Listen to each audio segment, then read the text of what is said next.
Hello बच्चों, नमस्कार। आ, आज हम ज्ञान पाठ्यक्रम में हमारा टॉपिक था विद्यालय में पर्यवेक्षण वाला टॉपिक हमने कर लिया था। और आज हम विद्यालय में पर्यवेक्षण का टॉपिक हमने क्लियर कर लिया था।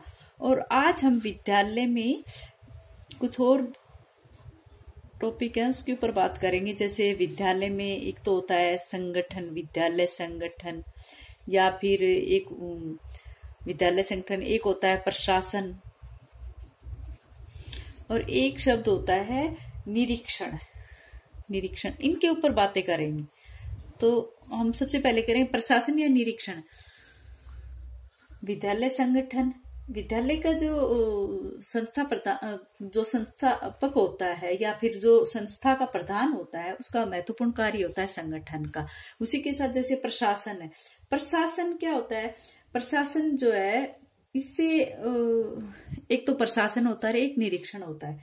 निरीक्षण तथा प्रशासन जो है, दो अलग अलग क्रियाएं हैं, लेकिन ये दो अलग अलग क्रियाएं हैं, लेकिन दोनों एक दूसरे में मिश्रित हैं, है ना। तो क्रियाकलाप के रूप में इसमें अंतर स्पष्ट करना पड़ता है। बाकी दोनों एक जैसे ही लगते, दोनों का मिश्रित सा ही रूप चलता है। जो प्रशासन है, उससे तो अभिप्राय, उसका मतलब तो ये होता है कि जैसे दैनिक कार्य जो भी होता है विद्यालय में, जैसे स्कूल के सभी जो बजट होते हैं, आय व्यय होता है, पुस्तकों की प्राप्ति, वो सब इसके अंतर्गत आती है। और निरीक्षण का मतलब होता है कि जो अध्यापक कार्य होता है, उसको संस्था प्रधान जो है उसका निरीक्षण करता है। उसका मतलब ये नहीं कि उसकी आलोचना की जाए, उसमें आलोचना नहीं की जाती, इसमें सिर्फ प्रोत्साहन दिया जाता है या निर्देशन दिया जाता है, इस तरह की बातें आती है। ठीक है, तो सबसे पहले हम बात करेंगे प्रशासन से। तो प्रशासन क्या होता है?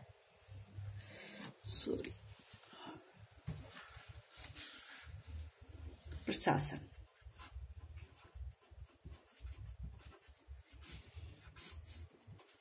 संगठन का तो बाद में टॉपिक चलेगा, पहले प्रशासन का। तो प्रशासन क्या होता है? भी एडमिनिस्ट्रेशन क्या होता है? प्रशासन से अभिप्राय जो दैनिक कार्य विद्यालय में होता है, जिसका संबंध होता है आय व्यय से, आय व्यय या आय व्यय जो भी पूंजी इसमें लगती है, अनुशासन है, पत्र व्यवहार है, आदि इसके अंतर्गत आते हैं। ठीक है, क्या आता है इसके अंतर्गत? जैसे स्कूल के आय, बजट, जैसे ये सारे इसके अंतर्गत आते, जो भी बजट आय से संबंधित है। या फिर हम कहें कि जैसे आय व्यय बोलते हैं इसको ना, आय और व्यय, कितनी बचत होती है, कितना इन्वेस्ट होता है ना इसके अंतर्गत। या फिर जैसे इसके अंतर्गत आता है पुस्तकों की प्राप्ति कितनी हुई, कितनी नहीं है, वो भी इसी के अंतर्गत, कितनी पुस्तकें विद्यालय के अंतर्गत अंदर आई है। लेन देन जो भी है, किसी भी प्रकार का लेन देन, या अनुशासन के लिए जो विशेष प्रबंध होता है, वो प्रशासन के अंतर्गत आता है। किसका? अनुशासन से। अनुशासन से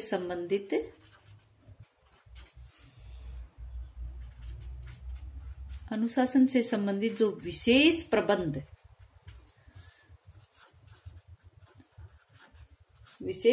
जो होता है, वो सब, ये जैसी सारी बातें किसके अंतर्गत आती है? ये सब प्रशासन के अंतर्गत आती है।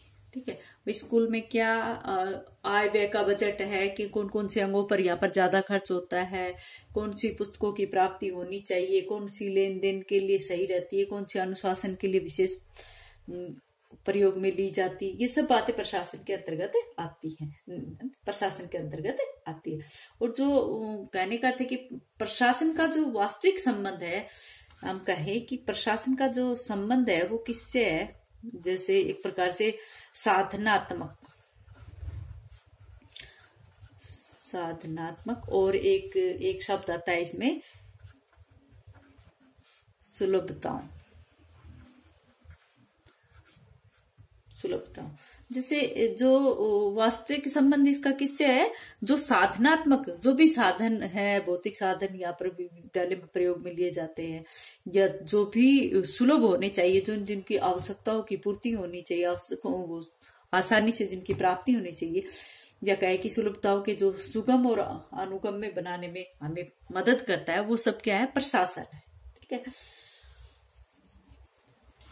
इसमें अनुशासन है, पत्र व्यवहार है, कहने करते कि जो पत्र व्यवहार आदि के साथ जो भी होता है वो सब क्या होता है, वो सब प्रशासन होता है। फिर आता है कि निरीक्षण क्या होता है।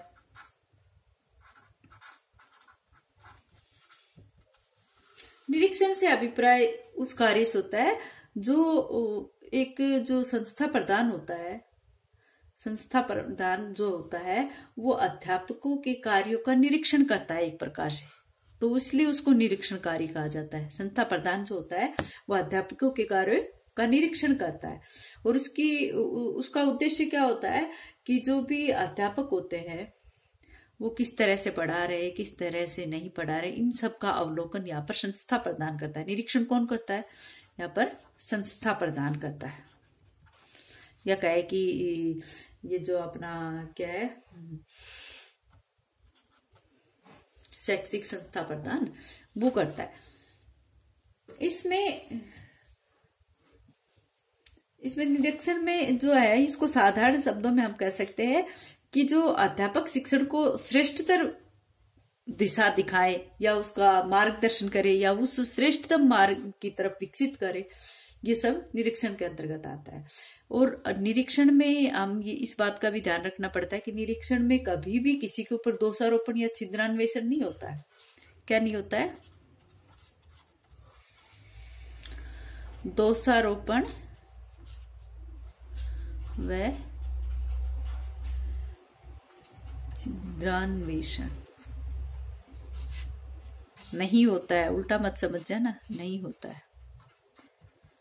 निरीक्षण जो भी करता है उसका मतलब ये नहीं होता है कि उसमें कमियां निकाली जाती, ये नहीं होता है, बल्कि इसके विपरीत क्या होता है, यहाँ पर एक तो मार्गदर्शन करवाया जाता है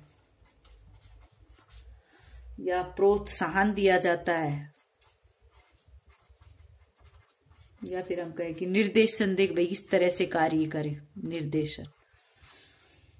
ठीक है, सब कुछ जैसे उद्देश्य की पूर्ति के लिए यहाँ पर या तो मार्गदर्शन करता है अध्यापक, या प्रोत्साहन देता है जो संस्था प्रदान होते हैं, निर्देशन देते हैं। इसका मतलब ये नहीं होता कि वो वहां पर जैसे अध्यापक के कार्य का निरीक्षण करे, उनमें कुछ कमियां निकाले, ऐसा नहीं होता, बल्कि वो उनको और अधिक प्रोत्साहन देते हैं। इसके लिए ये कहा जाता है कि जब अध्यापक कक्षाओं में नियमित रूप से पढ़ाता है तो संस्था प्रधान को वहां पर जाना चाहिए। संस्था प्रधान को अध्यापक के कार्य को या फिर उनकी पढ़ाई को देखना चाहिए कि भाई क्या कैसे पढ़ा रहा है। अगर उसमें कोई दोष आता है तो बाद में कक्षा के सामने नहीं, बल्कि बाद में संस्था प्रधान उसको अपने कमरे में बुलाकर या उसको अपने किसी भी तरीके से दोबारा बाद में उससे विचार विनिमय करे और उसको प्रोत्साहन दे और निर्देशन दे कि आपको इस तरह से कार्य करवाना है।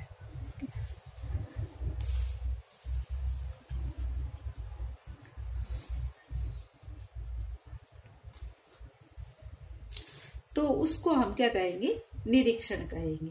इसमें निरीक्षण का जो कार्य है वो संस्था प्रदान करता है, लेकिन उसका मतलब ये नहीं कि इसमें वो आलोचना करे। इसमें आलोचना की अपेक्षा इसका मुख्य उद्देश्य है कि उसकी सहायता करे, उसको प्रोत्साहन दे और उसको निर्देशन दे।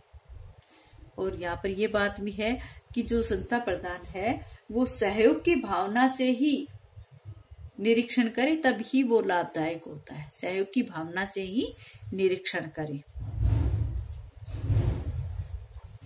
सहयोग की भावना से कार्य करे।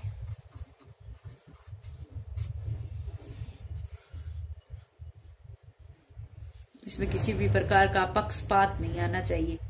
पक्षपात या फिर कहें कि अहम भाव, जो संस्था प्रधान उनका निरीक्षण करता है तो उसमें किसी भी प्रकार का पक्षपात नहीं आना चाहिए, बल्कि कोई भी अहम भाव उसमें नहीं होना चाहिए। ऐसा होने से इसका मतलब कि निरीक्षण करना व्यर्थ जाता है।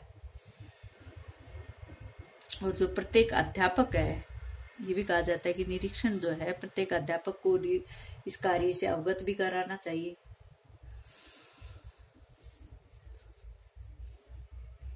ठीक है, इसके अंदर भी ये संस्था प्रधान की जो है वो कुछ कार्यों की पूर्ति कर लेता है, कि वो कुछ निरीक्षण संबंधी के जो कार्य होते हैं उनकी पूर्ति करता है। निरीक्षण का निर्देशन का एक भी कार्य करता है, एक प्रकार से निर्देशन देता है या उसको प्रोत्साहन देता है, जो भी कमियां होती है उसके बारे में बताएगा। ले ठीक है, वो निर्देशन के रूप में सुझाव देगा उन छात्रों के लिए जो छात्र गृह कार्य का भी निरीक्षण करना चाहे उसके लिए भी वो अलग से कार्य देता है। ठीक है, तो इस तरह से प्रोत्साहित करके वो उनको कार्य करवाता है। इस निरीक्षण का जो एक उद्देश्य होता है कि इस निरीक्षण करने से जो अध्यापक होती है उसकी योग्यता और उसकी विशेषताओं का पता चलता है। उसकी योग्यता या उसका जो उसकी जो क्षमता है, योग्यता मतलब उसकी दक्षता या उसकी क्षमता का से परिचित किया गया होता है। और विशेष पर उसकी बुद्धि के ऊपर, अध्यापक की जो बुद्धि जो है उसके ऊपर भी ये निरीक्षण किया जाता है, और उससे इसको बढ़ावा मिलता है कि भविष्य में प्रगति और उन्नति के लिए वो किस तरह के कार्य करे और इस तरह के किस तरह से उसका विश्लेषण किया जाए कार्य का। ठीक है, अच्छा बच्चों, आज इतना है।